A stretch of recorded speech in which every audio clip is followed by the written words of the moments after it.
and welcome back. So here in this video we are gonna discuss about the central nervous system. Then we will be reading with the reflex act and the reflex action. Then we will deal with the sensory reception and the processing. And after that we will be dealing with the eye and the structure of ear with the mechanism of vision and the mechanism of hearing. So first coming to the central nervous system. So last video we have told that in the central nervous system we have two parts, that is the brain and the spinal cord. So brain is an organ which acts as the site of information and the processing. It also acts as the information site and the commanding system of our body, right? So it regulates or the controls the function of the immune system, the function of thirst, hunger, various other hormones, whatever we eat, whatever we drink, all the functions are being controlled by the brain.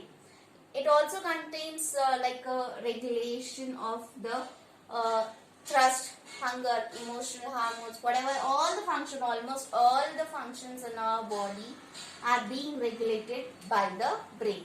Okay, so this is about the brain. Now this is the brain is divided into forebrain. It is divided into midbrain. It is divided into hindbrain. So these are the different regions of the brain.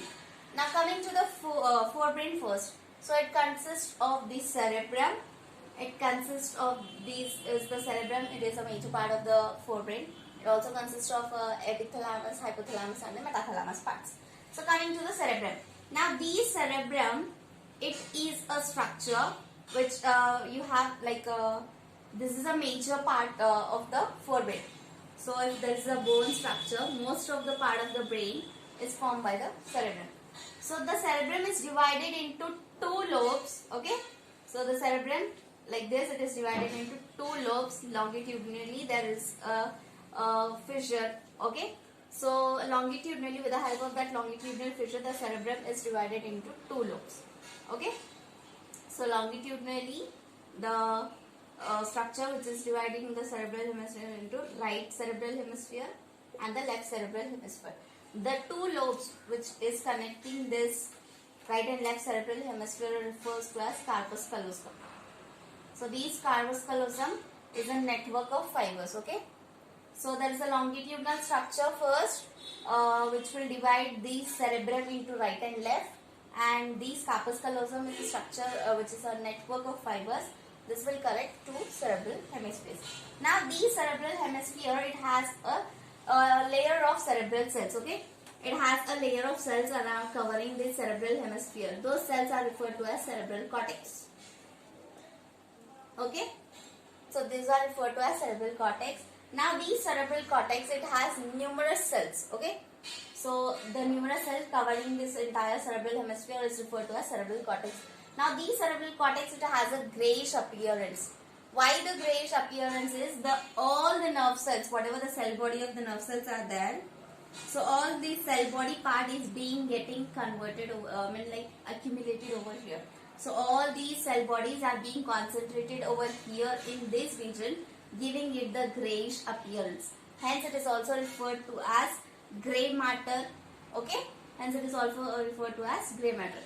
So outer structure of the cerebral cortex will be greyish because of all the cell bodies of the nerve cells are getting concentrated over here.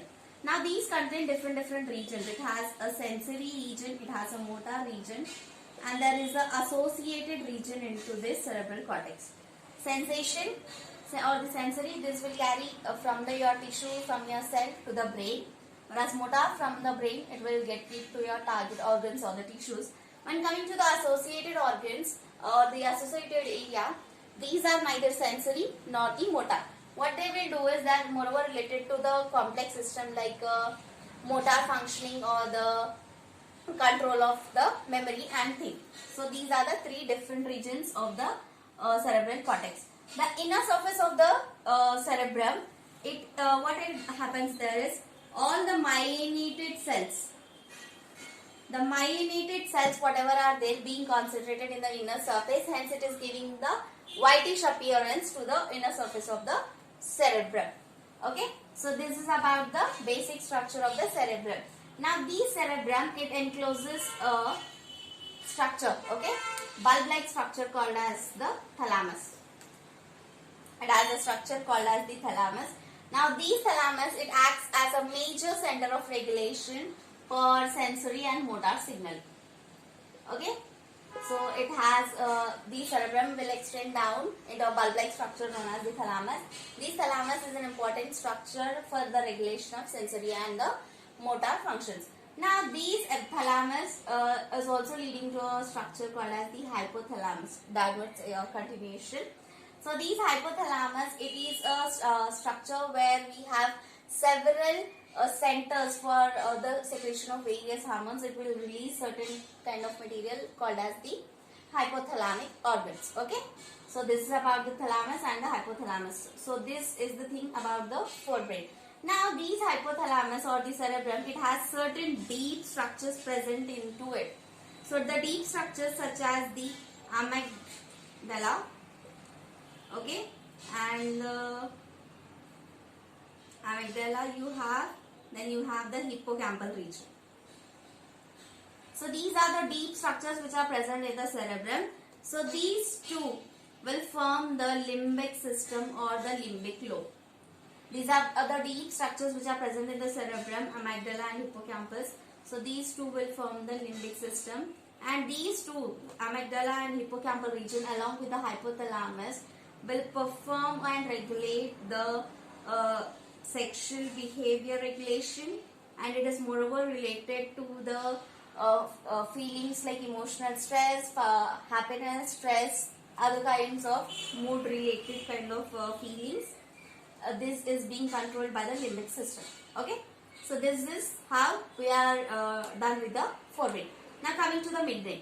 Now midbrain, it is a structure which is present between the forebrain, that is either the thalamus or the hypothalamus, and the hindbrain part. Hindbrain means you have pons, right? So between the pons and the epithalamus or the hypothalamus region of the forebrain, between these two structures you will find the structure called as the midbrain. Now the dorsal part of the midbrain, it has four lobes. Four lobes or the four swellings. So these swellings is referred to as corpora quadrigemina. Okay. So this is an important structure. The dorsal part of the midbrain has four swellings called as the corpora quadrigemina. It also has a cavity which is called as the cerebral aqueduct. Okay. This is the cavity of the fourth ventricle which passes through the midbrain, which is referred to as cerebral aqueduct. Midbrain along with the hindbrain, this will form the brainstem. Now coming to the hindbrain, you have pons. Now pons consist a network of fibers which will connect the different regions of the brain. Okay, so this is about the pons. Coming to the cerebellum, it has a larger convoluted surface. So these larger convoluted surface, what it will do is, it will provide additional space for the neurons. Okay, so this is about the pons. Now coming to the medulla, these medulla will get connected to the spinal cord, and this medulla has the various regulation centers such as the gastric center and the respiratory regulation center. Okay, respiration regulation center. So these are the different centers which are present in the medulla. So with this, we have completed the central nervous system where you have forebrain, midbrain and the hindbrain, and these are moreover associated with the different functions, or which are like almost all the functions of our body are being regulated by the different regions of the brain. Okay, so we have done with the central nervous system. Now coming to reflex arc and the reflex action. So coming to the reflex arc and the reflex action. Now in your everyday to day life, what you do is, how do you feel when you touch like a hot vessel or when you get an injury? So right, immediately you give a response. Okay, whenever you get your finger cut or whenever you touch a hot vessel, you immediately take your hand away. So that is the basic response that you give.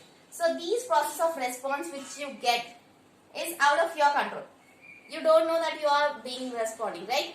So it is out of your thoughts without your effort. But this will include the involvement of central nervous system. It is without your thought, without your effort, but This will include the central nervous system. So what is this reflex arc? How does this occur? So these reflex arc will include at least one afferent neuron and one efferent neuron. So what happens is when you touch a hot vessel, so that is the stimulus. So these stimulus will be taken away by the afferent neuron. Okay, afferent neuron or the afferent nerve will take it to the brain, right? So that is the thing which is called as the afferent pathway. The stimulus you are touching, you are getting the afferent. Now these afferent sensation is carried via dorsal nerve root. Via dorsal nerve root, this will reach the white and grey matter. After it reaches the white and the grey matter, then it reaches the intermediate neuron. After that, then it will reach the brain. Okay? Once it reaches the brain, then the signal is, what we do is receive, it is recognized or the detected, then the motor signaling occurs. So motor signaling occurs. So what will happen? This will carry the efferent. Efferent sensation is carried to the motor, that is the motor end plate. Then what you get is the response. Okay? So this is how the reflex arc or the reflex action works. Sensation, that is the stimulus, you are touching a vessel, then that is carried away by the sensory or the afferent via the dorsal nerve root ganglion. Then it reaches the white and the grey matter. After that it goes to the intermediate neuron. Then it reaches the brain. Brain mein you will get the detection, you will get the signals to the motor part or the motor end plate. That is via afferent pathway. Afferent pathway, then you will get it to the receptor. So once you get to the receptor, that is your finger or something, then the response is being generated. So this is how the reflex arc or the reflex action works. So now next, coming to the sensory reception and the processing. Now what is sensory reception and processing? See, in your environment you detect various kinds of things. So how do you get to know about the temperature change or the various climatic conditions? How do you smell? How do you hear? How do you see? So all this process, how actually this occurs is with the help of the sensory reception and processing. Now there are sensory organs in your body performing all these functions. So here we will be dealing with the mechanism of eye and the ear, like how you actually see the things, how actually you hear the things. Coming to the structure of eye. So now eye, these are a pair of structures which are located in the sockets of the skull, right? So in the socket of the skull, you have this eye-like structure. Now coming to the sockets, these sockets are referred to as orbits. Okay? So orbits, within the orbits you have eyes. Now coming to the detailed structure, eyes you have three layers. The outer layer is referred to as dense connective tissue. The outer layer is made up of dense connective tissue, and that dense connective tissue, whatever is there, the anterior part of that is called as cornea. Okay? So here the anterior part is referred to as cornea. Now these cornea, what it will lead to is, it will lead to a structure called as the ciliary body. Okay? So I am talking about the eye structure which has three layers. The outer layer is formed by the dense connective tissue which is called as the sclera, and these outer layer, whatever is there which is formed, outer layer whatever the anterior portion is there, that is referred to as cornea. The middle layer, it has the choroid. Now these choroid is bluish in color, it has more and more number of blood vessels. Okay? So this has the middle layer. Now this is leading to the whatever the anterior portion of these choroid is very thin, and the posterior part, whatever is there, that will posterior part is very thin, the posterior 2/3 part is very thin. The anteriorly it is getting thick to form a structure called as the ciliary body. Okay? So this is the structure which is formed anteriorly. Now these ciliary body will lead to a structure which is the transparent pigmented structure called as the iris. Okay? So these ciliary body will lead to a highly transparent pigmented structure which is referred to as iris. Now what this iris will do is, the eyes will have again a crystalline circular structure called as the lens. Now these lens are held in position with the ligaments. Okay, these lens are being held into the position with the help of the ligaments of the ciliary body. Now after these lens, what will happen is, you have a structure which is surrounding this iris, that is referred to as pupil. This pupil is a dilated structure which is being surrounded by this iris. Okay, and the dilation of the pupil is controlled by the muscular part of the iris. Okay, so this is the structure of the eye, where you have three layers. The outer dense layer is which is made up of connective tissue is sclera, and the outer portion, outer layer, whatever is there, the anterior part is referred to as cornea. Middle layer you have choroid plexus, which has a bluish color like appearance, and it is having more and more number of blood vessels. After that, the posterior part is very thick, and the anterior part is becoming thick to form the ciliary body. Now the ciliary body is leading to a highly vascularized pigmented structure, okay, which is referred to as iris. It is transferred vascularized pigmented structure called as iris. Now it eye also has a crystalline structure, ball-like structure called as the lens. These lens are held in position because of the ligaments of the ciliary body. Now after that, there is a round structure which is called as pupil surrounded by this iris. Dilation of pupil is being controlled by the muscular part of the iris. Okay, so this is the structure. Now when I talk about the inner surface of the eye, that is the retina. These have three types of cells. Okay, when I talk about the retina, these have three cells. First is the ganglion cells, bipolar cells, photosensitive cells. Okay, ganglion cells, bipolar cells, and the photosensitive cells. Photosensitive cells is again divided into rods and cones. Okay, so you have rods and cones.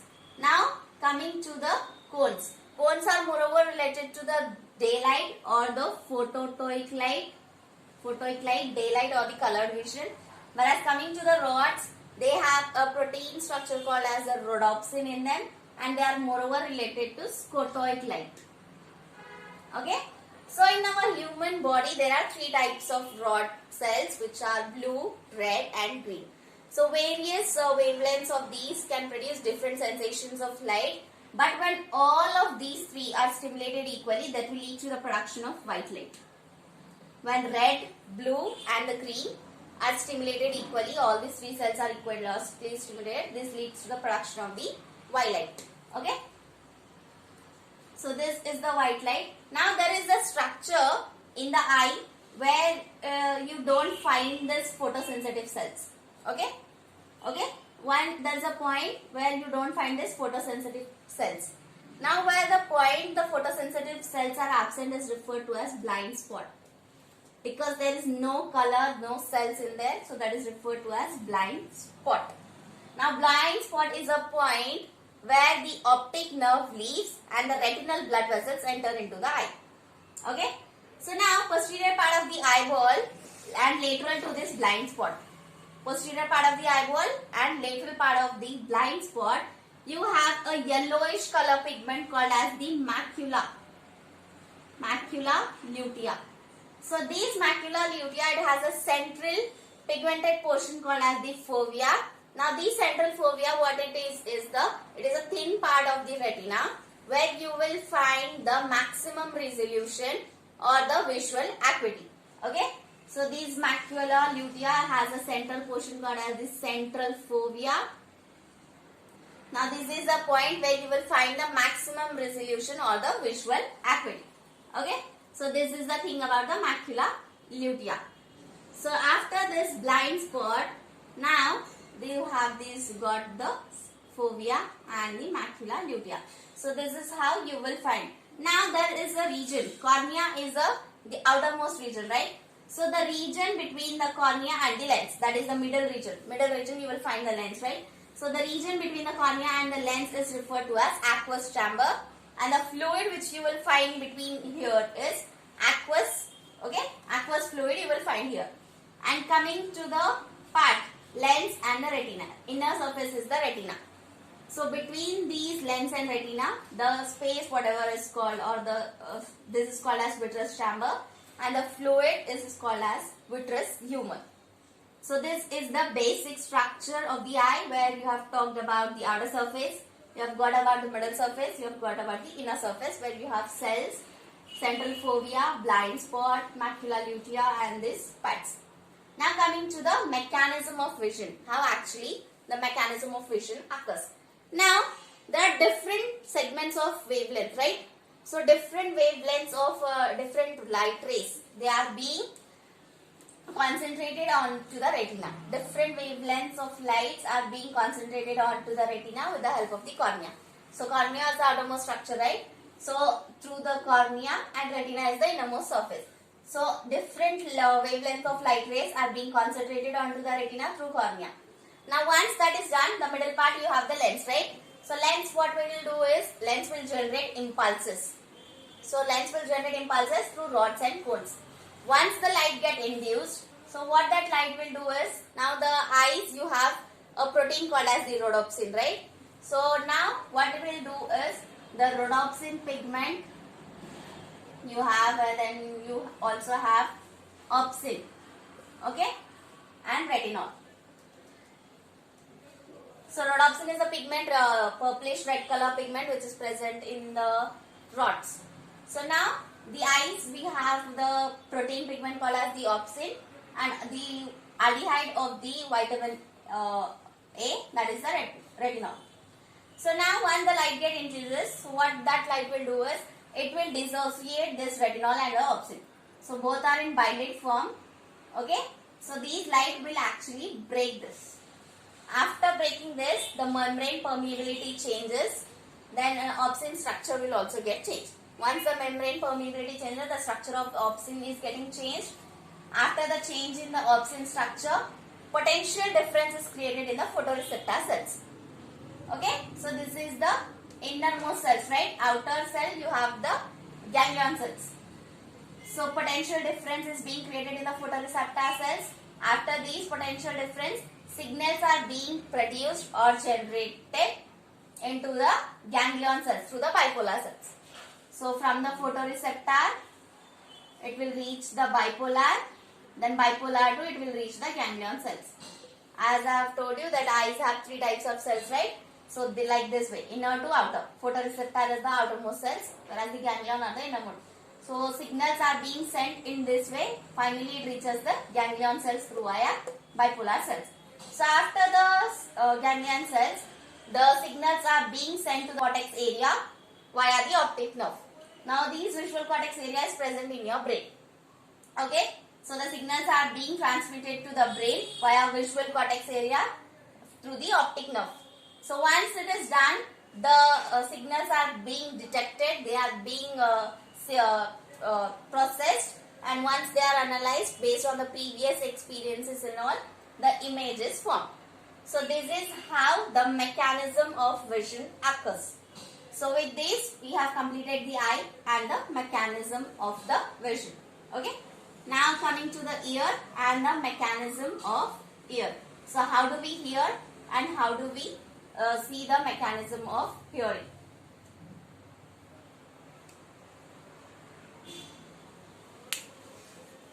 Say sir, mechanism.